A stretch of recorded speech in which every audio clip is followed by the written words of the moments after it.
Mielenterveyden keskusliiton podcast-sarja Metalliliiterin narauttaa ovensa auki raskaamman musiikin tahdissa. It's heavy. Minä olen Erkka Korhonen, Mielenterveyden keskusliiton kulttuurikummi ja tämän podcastin vetäjä. 4 jakson aikana tullaan tutustumaan siihen, mitä se mielenliiteri oikein pitää sisällään, mitä toivo tarkoittaa, miten nousta synkkyydestä ja mikä voisi tuoda valon pilkahduksia elämään. Tämänkertaisen vieraan kanssa puhutaan muun muassa masennuksesta, ADHDstä, julkisuuden paineista ja musiikin tekemisestä. Tervetuloa mukaan! Metalliliiterin ensimmäinen vieras on itseoivallusti Marko Hietala, joka on tunnettu muun muassa Tarot, Nightwish ja Northern Kings -yhtyeistä. Moikka Marko! Morjesta. Mahtava kun oot täällä, tervetuloa! Kiitoksia paljon. Me ollaan tutustuttu alun perin varmaan silloin, kun Raskasta joulua -projekti lyötiin tulille vuonna 2004. Pitää paikkaa. Varmaan silloin kesällä. Joo, mä en muista tarkalleen ihan ajankohtia, mutta muistelen, että kun Vuoren Minni soitteli mulle silleen niin, että Saaressa oli kyllä niin kuin lehdet puissa ja muistaakseni käveltiin takapihalla nurmikolla pikkupoikien kanssa. Joo, siinä oli just jotain semmoista, että me ajoitettiin niitä studiosessioita te olitte just julkaissut Vanssin.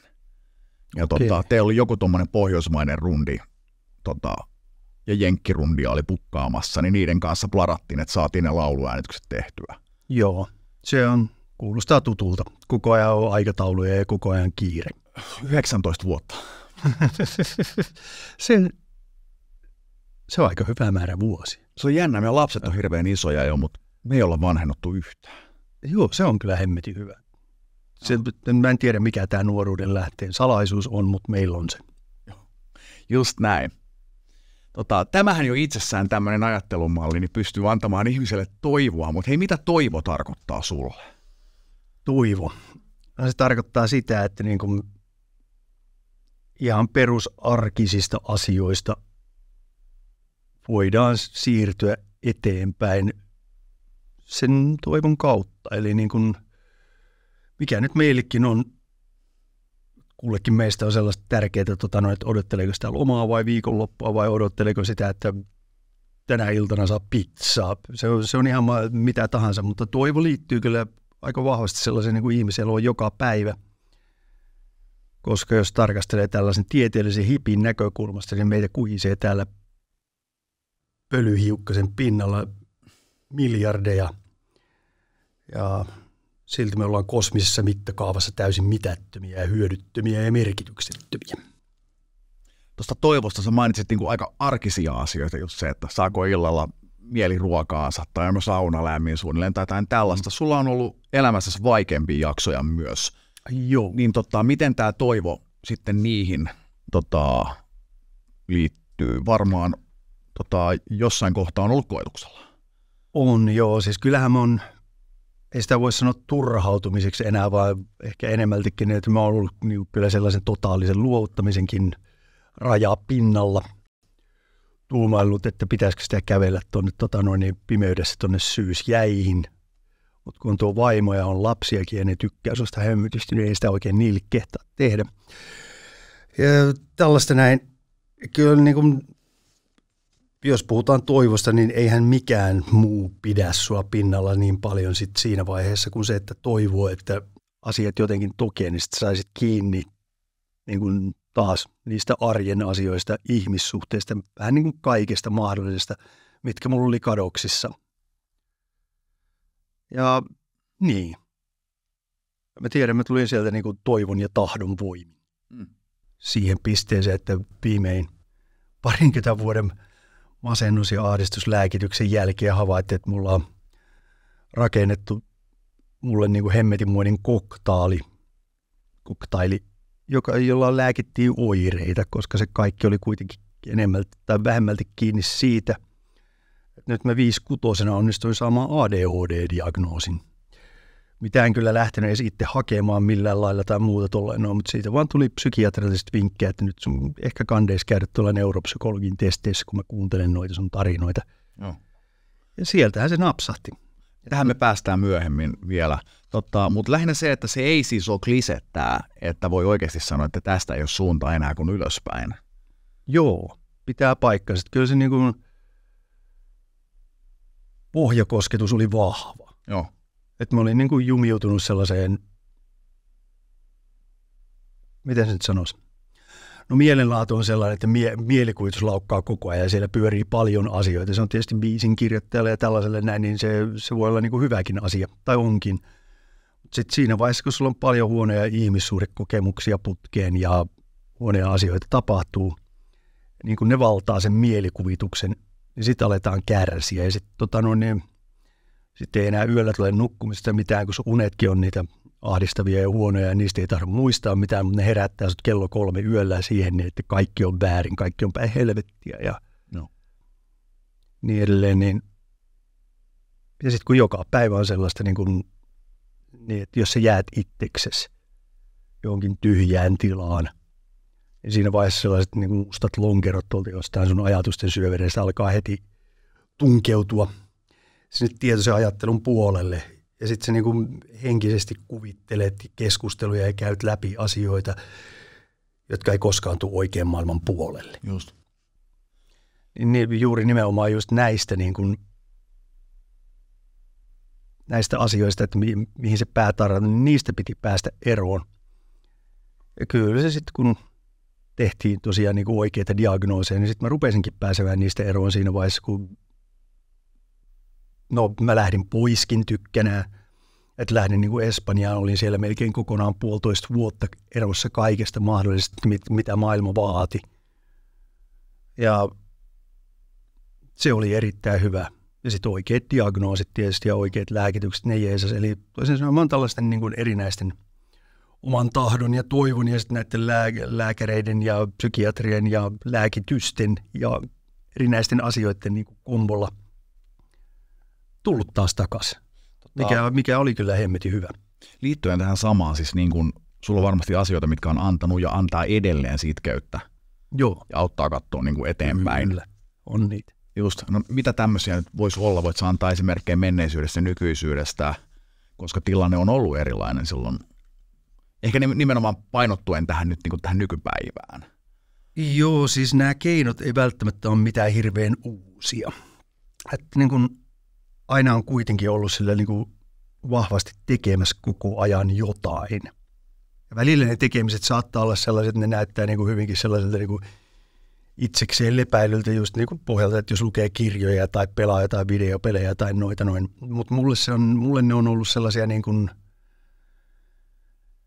sekä sen keskittymiskyvyn että sen mielenkuhinan niin kuin niiden kanssa sellaisia niin kuin auttavia asioita, että siinä vaiheessa, kun sä meet johonkin sisään mikrokosmukseen, oli se kirjassa, leffassa tai pelissä, niin sä voit siinä vaiheessa hylätä sen oman kuhinan ja mennä siihen mikrokosmukseen, mistä sen kyseisen tuotteen maailma kertoo. Ja videopeleissä on tietysti se turvallinen juttu, että oli ne miten vaikeat tahansa tai mitä muuta, niin niissä on aina kuitenkin joku tietty tapa, rata, mitä kautta sä selvität ne ongelmat ja muut tolleen noin. Ja vaikkei siinä nyt niin kuin, vaikkei se millään lailla auta sua siihen, että kuinka mä maksan veromätkyt tai jotain tollaista noin.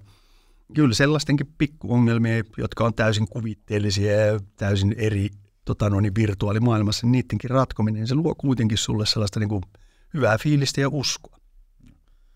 Sitä odotellessa, että joku ihmisviha heittää sellaisen tietokonepeli, johon ei ole ratkaisua. Se olisikin sitten vähän villiä jo, mutta toivottavasti ei.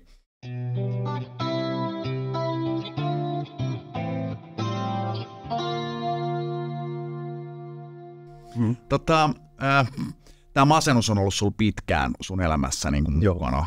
Ja suht hiljattain sulla todettiin tämä ADHD, missä mainitsitkin äsken. Onko tästä matkasta vielä jotain, mitä ei äsken käyty läpi, mikä niin kuin tulee mieleen, että millainen se on sitten niin ollut? Niin, no tuosta masennuksesta ja ahdistuksesta tietysti just se niin kuin, tai oikeastaan lähdetään siitä ADHD-hommista, että kyllähän se siinä vaiheessa, kun mä sain sen diagnoosin ja rupesin lukemaan vähän enemmän asiasta, niin kyllä se selvitti mulle niin kuin aika paljon juttuja. Muun muassa sen, että minkä takia jostain tuolla pikkukylillä, niin mä olin siitä poikajoukosta just se, se astronautti. Ja myöskin sen, että minkä takia aina myös tunsi olevansa hieman erilainen, joskus enemmänkin. Kaverit oli vähissä, oli muutama vaan ja niin kuin sieltä lähtien on niin kuin ruvennut keräämään sitä pohjaa sille, miksi sitten masentuu. Koska me ollaan sosiaalisia olentoja ja me halutaan kuulua ryhmään. Ja sitten kun sä tiedät koko ajan, että sä et oikein kuulu, niin siinä väistämättä niin kun ihminen, varsinkin nuori ihminen, rupeaa ajattelemaan, että se johtuu siitä, että sussa on jotain vikaa. No ihan miten vaan voidaan sitä vikoina käsitellä. Ainakin jotkut ihmiset varmasti käsittelee, kun ne ei oikein tajua yhtään, mistä on kysymys. Mutta niin siinä vaiheessa, kun se niin diagnoosi vapautti tajuamaan sen, että kaikki se masennus ja ahdistus johtuu siitä vieraantumisesta ja siitä, että sä saa niin kuin ulosannissa saa ihmisiä ymmärtämään, mitä sä ajat takaa, etkä sä aina ymmärrä niitä, etkä sä välttämättä ole siinä vaiheessa jyvällä, kun ne koettaa kertoa sulle jotain tärkeää, koska saattaa olla, että täällä on menossa hirveä rattaiden rutiina täällä nupissa, sen 70 asiaa ja maailma vaatii huomioon. Niin näissä asioissa niin on kyllä tehty aika hitommoinen matka siihen, että voi niin kuin hyväksyä itsensä sellaisena, mitä on. Että kyllä mä oon tietysti sitä pyrkinyt niin kuin aina ennenkin tekemään, että okei, että mä en ole tiedosta, että ei ole ihan samanlaisilla eväillä varustettu. Että niin kuin pystyisi tekemään asioita ja olemaan tyytyväinen itseensä. Ja kyllähän se tommoinen niin kuin lavan keulaan mikrofonin kanssa kukkoilemaan meneminen, niin se on vahvaa kompensaatiota sille itsetunnolle, vaikka en mä ole koskaan sitä sellaisena käsitellyt. Mutta kyllä mä nyt sen ymmärrän, että se varmasti on. Mm-hmm. Niin puhun nyt taas niin montaa asiaa silleen, että mä en oikein tiedä, minne mun omatkaan jutut vie. Mutta mä voin ihan sanoa suoraan, että ei se kitarankan kanssa siinä oleminen, niin ei se niinku pahaa tee. Ei todellakaan. Ja niinku se, että millä lailla niinku nykyisin selvittelee niinku omia juttuja ja ottaa sitä taukoa, ne on samat oikeastaan mitä ennenkin. Eli toisin sanoen ne kirjat on erittäin rauhoittavia. Se on mun niinku perusrituaali niinku pysäyttää se pään toiminta nimenomaan sillä, että mä luen kirjaa ennen kuin nukahdan. Vieläkö sä löydät luettavaa? Sä oot about lukenut joka ikisen skifi-kirjan, mikä tässä maailmassa on kirjoitettu. Onneksi on muutamia hyviä tyyppejä, jotka kirjoittaa kuitenkin vielä edelleen lisää. Hienoa. Asimova on kyllä jo päättänyt päivänsä ja niin edelleen, mutta on tuolla muutamia muitakin jäbiä, jotka kirjoittaa kyllä erittäin hyvää kamaa. Ja tietysti skifin puolella, kun ollaan, niin siellä varsinkin tämä niin kuin nykyinen teknologia, sehän tuo aina niin kuin lisää piirteitä sinne. Ja jossain vaiheessa niin kuin huomataan, että niin kuin sellaiset asiat, mitä tuolla vanhemman skifin puolella on pohdittu, niin ne on toteutettu tänä päivänä melkein jopa samalla tapaa tai sitten täysin jotenkin eri kautta. Niin jossain näin tuommoisen hienon heiton, että kyse ei ollut ihan skifikirjassa, oli enemmän niin kuin utopian puolelta, mutta joo. Joku sanoi, että George Orwell tarkoitti 84 varoitukseksi, ei ohjekirjaksi. Se on kyllä varmasti pitää paikkansa, mutta tosiaan niin nämä skifistä niin todellisuuden puolelle siirtyneet asiat, niin Johan Vernikin kirjoitti Kuumatkasta ja Sukellusveneessä oli kapteeni Nemo. Mm-hmm. Että niin niistä asioista tuli hyvinkin totta. Mainitsit tuossa aikaisemmin siitä nimenomaan vilkkaasta mielestä ja sen yhteydessä muusikkouteen, biisinkirjoituksen säveltämiseen. Mitä hyötyjä sä näet näiden asioiden välillä? Mä näen siinä sitä hyötyä, että no siis ADHD-Veikko, mähän on tämmöinen hyvällä tuulella ollessani hyvinkin leikkimielinen ja verbaalinen. Niin soittimien musan kirjoittamiseen ja kaikki tollaisen noin sellainen leikkimielisyys, verbaalisuus ja eri niinku asioiden löytäminen vaan niinku sun perusinstrumentista, että ei se ole vaan tekniikkaa ja ääniä ja sointuja ja muuta tuollaista noin, vaan se on kyllä sellaista, että niinku, sä voit äänitellä, sulla on siellä peruskitara, sä tiedät kyllä sen, että kun sinun piuhakin, niin kun sitä vaikka kopauttaa, niin siitä tulee jo ääni. Niin kaikki sellainen, että niinku, millä lailla niin kuin, niillä voi leikitellä ja löytää niin kuin, erilaisilla otteilla ja ihan täysin epäortodokseillakin tavoilla löytää. Tuosta kun vedin kädellä vaan tuosta poikki, niin siitä tuli tollainen ääni. Sehän sopisi tohon noin. Niin kuin, nämä auttaa siihen vähintäänkin siihen, että sä pystyt sillä soittimella itse myös kirjoittaa musaa. Ja sitten tietysti tuommoinen verbaalinen puoli ja sanojen kanssa pelleily, joita kans rakastaa, niin se auttaa kyllä kirjoittaa kans tekstejä. Just näin. Muistaaks mä oikein, mainitsit sen meidän kirjassa siitä, että tämä ADHD jotenkin edesauttaa sitä, että muistaa rakenteita ja tekstejä jotenkin ja oppii tosi nopeasti ja muistaa niitä hyvin. Joo, siis ADHD:hän tarkkaavaisuus ja keskittymishäiriö, tai miten se nyt sanottaisiin, niin siihen liittyy kyllä tällainen hyperfokuskin. Että sitten niinku asioista, joista mä oon kiinnostunut, pystyn keskittymään hyvinkin syvälle. Eli Eli siinä on tollainen kääntöpuoli, mikä tarkoittaa sitä, että mä en ole jatkuvasti impulsiivinen ja heittämässä läppää, vaikka usein olenkin. Just nimenomaan siitä hyperfokuksesta, niin siitä on kyllä nimenomaan just tuollaiseen niin kuin soittamiseen ja kirjoittamiseen ja sellaiseen, niin totta kai siitä on iso hyöty. Niin kuin mitä enemmän sä meet sisälle siihen maailmaan, mitä sä oot luomassa, sen todellisempi siitä tulee.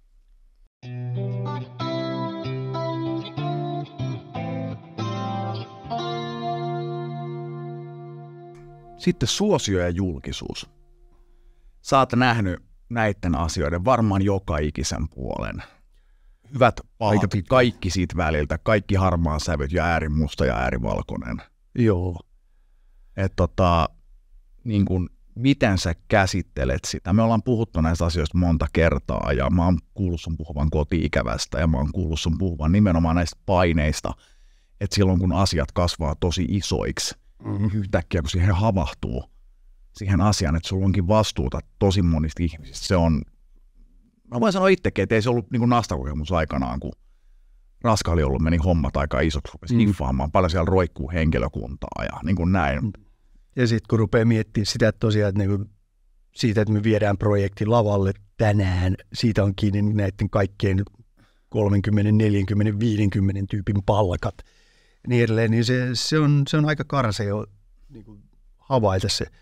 Mutta toisaalta kyllä niin kuin, onneksi siinä on myöskin sellainen jonkinlainen ammattiylpeys itselläänkin, että pyrkii siihen, että siinä vaiheessa kun mennään tekemään showta, niin se on sen väärti.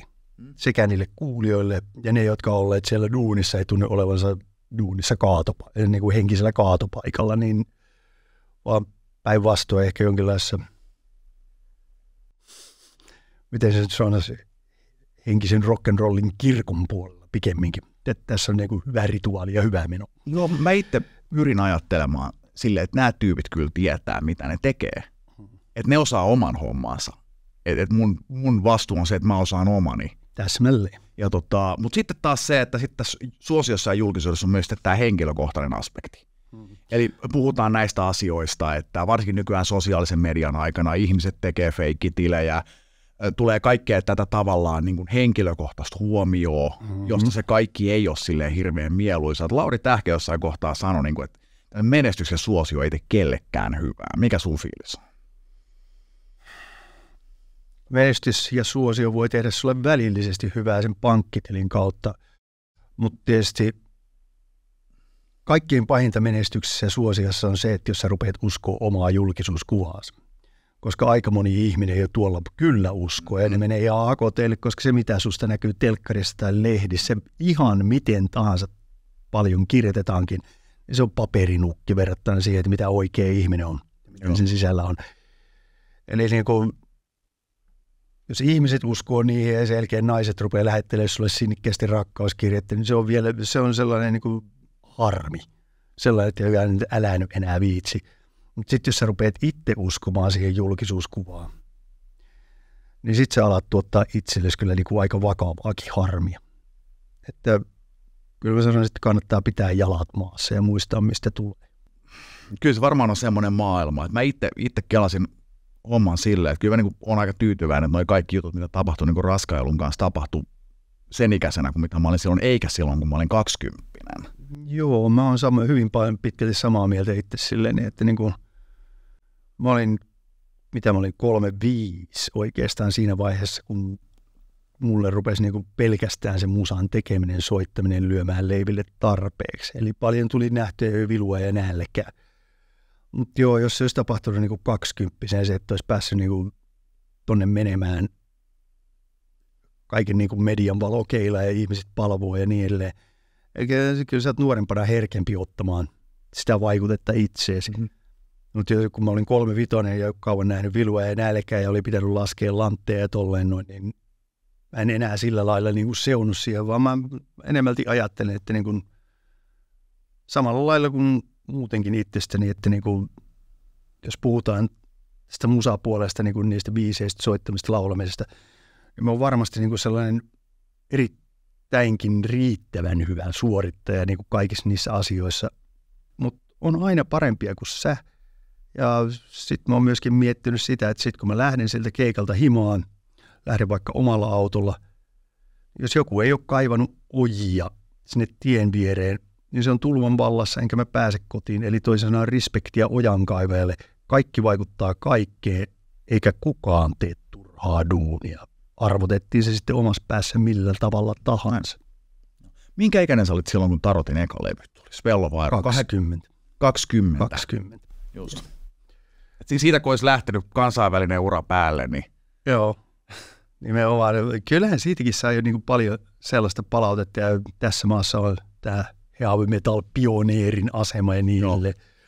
Mutta joo, kyllä mä koen sen, että tässä tapauksessa klisee oli totta, että kärsimys voi jalostaa.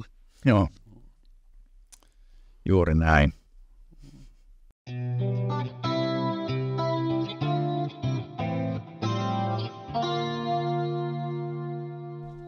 Kerropas loppuun tähän jonkunlainen vinkki jostain raskaan musiikin biisistä, mikä sulle toimii niin kuin terapiabiisinä. Mikä mulle toimisi terapiabiisinä? Oikeastaan raskaamman musan puolelta, niin mä en varsinaisesti hae rauhoittavaa tai jotain tekstistä koskettavaa, vaan jälleen kerran mennään kyllä ehkä enemmälti vähän oudompien asioiden puolelle ja niille. Kun mä oon kuunnut niin helvetisti musaa, niin nyt pitäisi miettiä, että mikä olisi terapeuttista. En mä tiedä viimeksi, mitä mä oon kuunnut terapeuttisesti silleen, että niinku rauhoittaa omaa mieltä ja saattaa tulla välillä jopa vähän niinku kosteutta silmäkulmaan. Viimeksi tuli kuunneltua Peter Gabrielin Scratch My Back, vai oliko se Scratch Your Back-levy, missä se tekee Symphisorgan kanssa, laulaa päälle kovereita. Ja sitten siellä on Bovien Heroes, joka käytännössä on kyllä niinku rakkauslauluja. Tollaisia noin, mitkä kyllä niinku niissä muodoissa niin ainakin on mulle sellaisia koskettavia ja rauhoittavia. Joo. Niinku, se on ehkä meikäläisen terapialevyjä. Joo. Tässä pitää muistaa, että raskas musiikkihan ei välttämättä tarkoita heavy metallia. Mä esimerkiksi koen Nick Caven äärimmäisen raskaana musiikkina. Se on totta. Siinä ei mennä niinku siihen tavallaan siihen äänenpaineeseen, vaan henkiseen paineeseen. Siinä nimenomaan just se, että se on henkisesti raskasta musaa. Okei. Hei Marko, kiitos, kun sä oot ollut täällä tänään mun kanssa. Ei mitään. Mielelläni. Tästä me jatketaan. Spotifysta löytyy Mielenterveyden keskusliiton It's Heavy -soittolista, jossa on muutama muun valitsema biisi sekä muutama biisi Markon äsken mainitsemalta levyltä. Lista kasvaa jokaisen vieraan jakson jälkeen. Ja seuraavaa jaksoa odotellessa voitte aina tsekata, mitä listalle on tullut.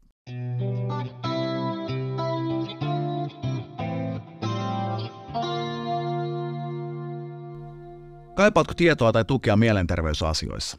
Tai onko sinulla huoli omasta tai jonkun läheisen mielenterveydestä? Omat keinot hukassa, koet olevasi yksin huoliesi kanssa ja tarvitset apua. Ota yhteyttä Mielenterveyden keskusliittoon www.mtkl.fi. Mielenterveyden ammattilaiset vastaavat Valoa-chatissa ja neuvontapuhelimessa jokaisena arkipäivänä. Lisäksi tiistaisin ja torstaisin on Valoa vertaischat, jossa voit keskustella mielenterveyden haasteita itse kokeneen vertaisen kanssa. Mielenterveyden keskusliitto on mielenterveysongelmia itse kokeneiden ihmisten järjestö. Älä jää yksin ajatustesi kanssa. Hae apua mieluummin jo tänään. Metalliliiteri on toteutettu yhteistyössä Rockwayn kanssa. Kuvan ja ääneen jaksoon teki Mika Muhonen. Sisältösuunnittelusta vastasivat Niina Tuittu ja Evelina Aarnos Mielenterveyden keskusliitosta. Haastattelussa oli Marko Hietala ja minun nimeni on Erkka Korhonen. Kiitos kun olit mukana.